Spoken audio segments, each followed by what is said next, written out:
Linda, you would like to ask?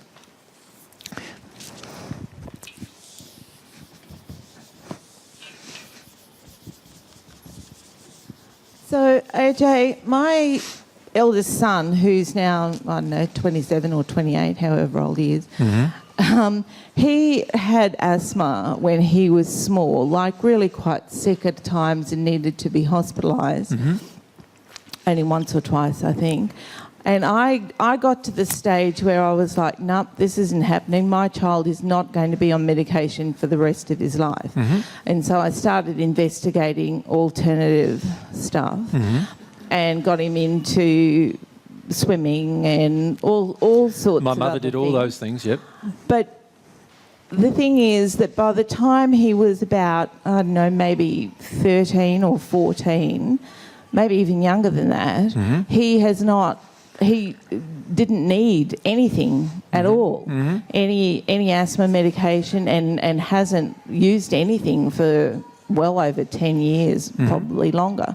So does that mean that, how does that happen? Did I actually clear some of my grief, or did he clear some of his grief, or what happened with that?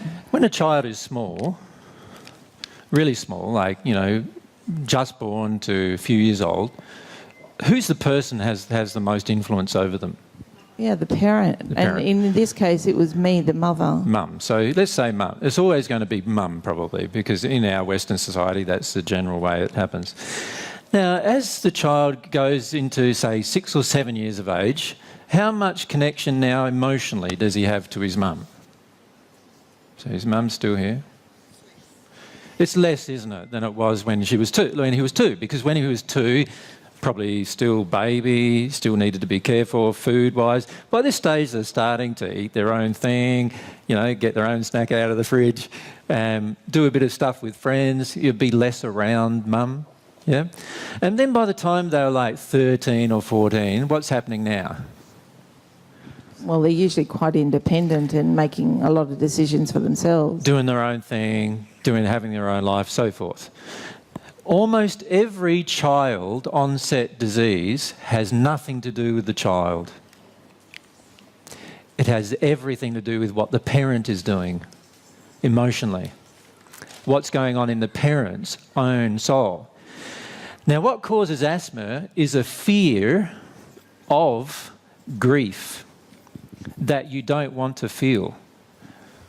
Yeah, that's true, because I know that I've done a bit of processing around it, and I realised that his grief was that he had this huge job to fulfil because I needed somebody to love, and I didn't want to feel my grief around being alone. And none of that is the truth. No? No. Because you didn't understand what I was saying to you. And many of you parents are still having this problem of not understanding what I'm saying to you. The child did not get their problem by any grief they had. It's my unhealed, denied grief. It's your fear of your grief. You see, when you have fear, this is something we need to understand. Again, it's a cause and effect issue. When we have fear, we do not understand the effect, as parents, we do not understand the effect it has on our children. Many of you think you're making your child safe by being afraid for their welfare.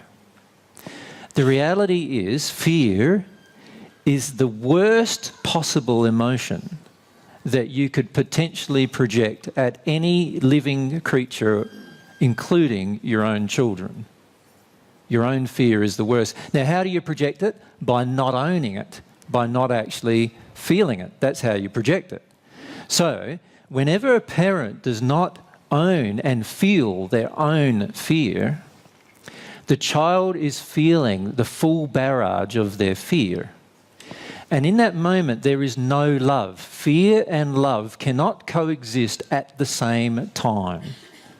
Does everyone understand that basic principle about love and fear? And I'll say it again. Fear and love cannot coexist at the same time. As soon as you have fear inside of you as a parent, there is no longer any love coming out of you. and the child no longer feels loved immediately. Does that make sense to everyone? Now, this applies to every living creature around you as well. Every living creature around you, from insects and the smallest possible creatures, even viruses, right, and bacteria, right the way through to your own child, all respond to your fear.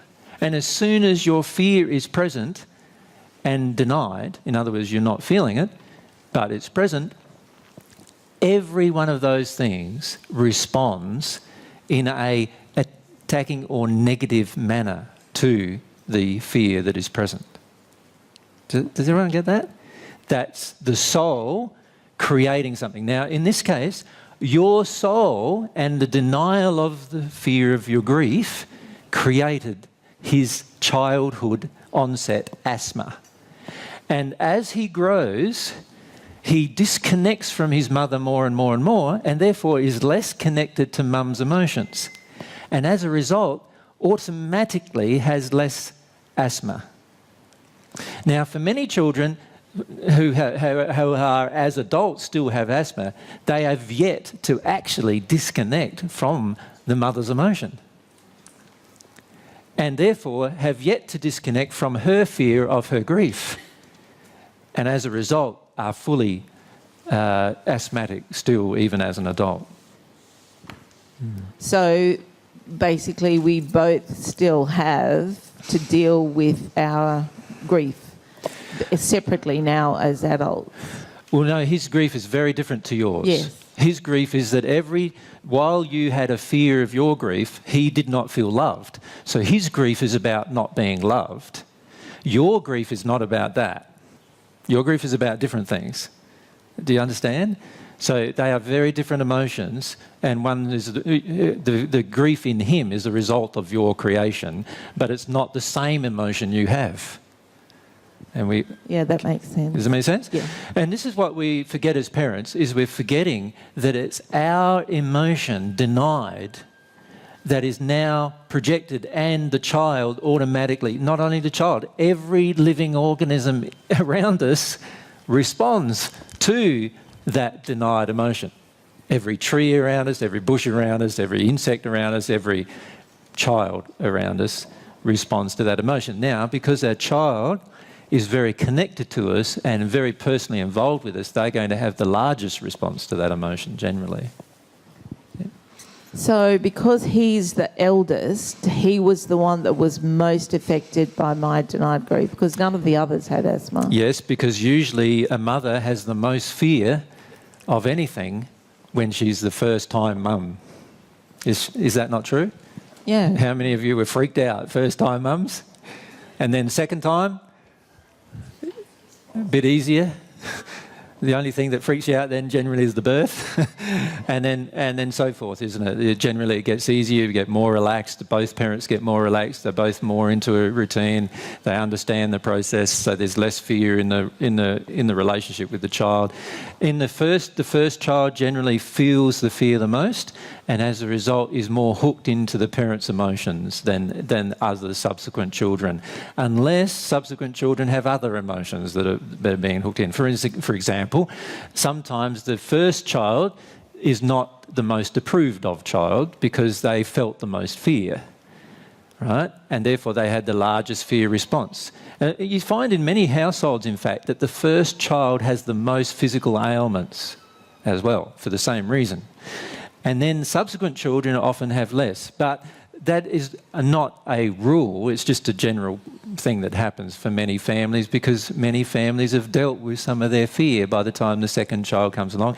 And then by the time the third child comes along, there's less fear and more projection of investment. So unfortunately, the younger childs actually get more investment emotionally. And when I say investment, the parents want things from them a lot more generally, and so then a lot of times the younger children have the opposite almost feelings that they've got to work their way through. They have feelings of demand, feeling that they can expect things, and all. So it's a general cycle that many families go through.